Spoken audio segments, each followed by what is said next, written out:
හොඳයි. අයබෝවන්. මේ වීඩියෝ එක අභියෝගතා ප්‍රශ්න පත්‍රයේ පළවෙනි වීඩියෝ එක. අභියෝගතා ප්‍රශ්න පත්‍රය කියලා කියන්නේ බුද්ධි පරීක්ෂණයක්. ඇත්තටම බුද්ධි පරීක්ෂණයක් කියලා කියන්නේ දැනුම පරීක්ෂා කරන පරීක්ෂණයක් නෙවෙයි. ඔබ කොපමණ ඉක්මනින් කොපමණ නිවැරදි විදිහට කොතරම් තර්කානුකූල සහ කොතරම් විශ්ලේෂණාත්මකව ගැටලු විසඳනවද කියන එක. මෙහිදී බුද්ධිමත්භාවයේ ක්‍රියාකාරී වේගය ඉතාම වැදගත්. සමහර අපේක්ෂකයින් IQ ප්‍රශ්න පත්‍රය අසමත් වෙන්නේ බුද්ධිය අඩු නිසාම නෙවෙයි. කාලය නිසි පරිදි කළමනාකරණය කරගන්න නොහැකි වීම නිසා.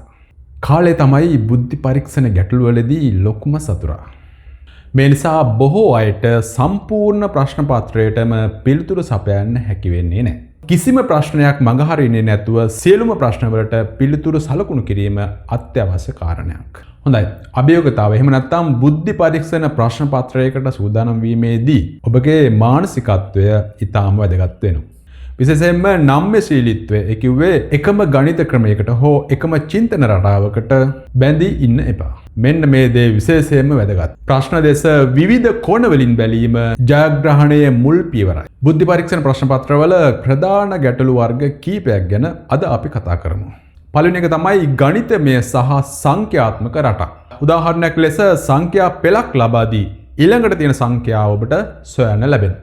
මෙවැනි ගැටලුවලදී ඔබගේ වේගය වැඩි කරගන්න මූලික සංඛ්‍යා රටා ඔබ මතක තබාගෙන සිටීම ඉතාම වැදගත්. උදාහරණ විදිහට වර්ග සංඛ්‍යා, ඝන සංඛ්‍යා, ත්‍රිකෝණ සංඛ්‍යා, ප්‍රථමක සංඛ්‍යා මෙන්න මේ වගේ සංඛ්‍යා රටා මතක තබාගෙන සිටීමෙන් කාලය ඉතිරි කරගන්න ඔබට හැකි වෙනවා.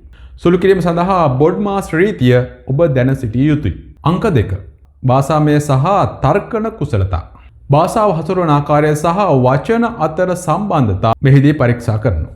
සරල උදාහරණයක් විදිහට ගොඩබිමට රථය නම් ජලයට කුමක්ද? තව සමහර ගැටලු වෙන්න පුළුවන් ඉංග්‍රීසි හෝ සිංහල හෝඩියේ අකුරු රටාවුන් වලට අනුව සැකසුණු ගැටලු.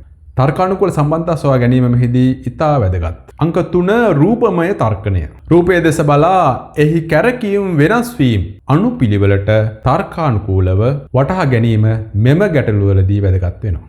අංක 4 ප්‍රායෝගික තර්කණය. දිසා ගැටලු, ඥාති සම්බන්ධතා ගැටලු, දින දර්ශන ගැටලු, කාලය සහ වේගය ආශ්‍රිත ගැටලු මෙම කොටසට ඇතුළත් වෙනවා. දැන් අපි උදාහරණයක් බලමු. හරි. මේ සංඛ්‍යා රටාවේ ඊළඟ සංඛ්‍යාව කුමක්ද? මෙහි පිළිතුර ගන්න ක්‍රම කීපයක් තියෙන්න පුළුවන්. අපි බලමු එක ක්‍රමයක්.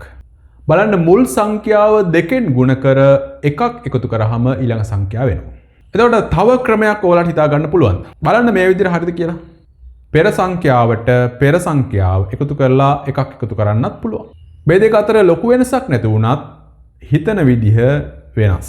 මේ වගේ ගැටලුවකදී අපි පිළිතුරු ලබා ගන්න හිතන්නේ කොහොමද? ඉදිරියේදී අපි පන්ති තුලින් මේ ගැන දීර්ඝවම අපි කතා කරනවා. IQ ප්‍රශ්න පත්‍රයක් කරද්දී තවත් වැදගත් වෙන කාරණා ටිකක් අපි කතා කරමු. තප්පර 30 ක්‍රමය. තප්පර 30ක් ඇතුළත ගැටලුව විසඳන්න පුළුවන් ක්‍රමයක් ඔළුවට ආවේ නැත්නම් ඊළඟ ගැටලුවට යන්න. අංක 2 වට දෙකේ ක්‍රමය. මුලින්ම පහසු ප්‍රශ්න සියල්ලම අවසන් කරන්න. ඉතිරි කාලයේදී නැවත අමාරු ප්‍රශ්න වලට එන්න. අංක 3 වැරදි පිළිතුරු කැපීම. ඔබට පුළුවන් වුණොත් වැරදි පිළිතුරු දෙකක් කපන්න. ඔබට ගැටලුව විසඳන්න බැරි වුණත් වැරදි පිළිතුරු දෙකක් කපලා නිවැරදි පිළිතුරු ලබා ගැනීමේ සම්භාවිතාව 50% දක්වා වැඩි කරගන්න පුළුවන්. දැන් කතා කරන්නේ ඊටාම වැදගත්ම කාරණය. හොඳයි. දැන් මම කතා කරන දේ ඔබ ඊටාම අවධානයෙන් අහගෙන ඉන්න ඕන. මෙහිදී පරීක්ෂා කරන්නේ ඔබගේ දැනුමවත් ඔබගේ මතක හැකියාවවත් නෙවෙයි. මේ කාරණේ ඊටාම සරලයි. හැබැයි හොඳින් තේරුම් ගන්න. මෙහිදී පරීක්ෂා කරන්නේ ඔබගේ බුද්ධිමය හැකියාව.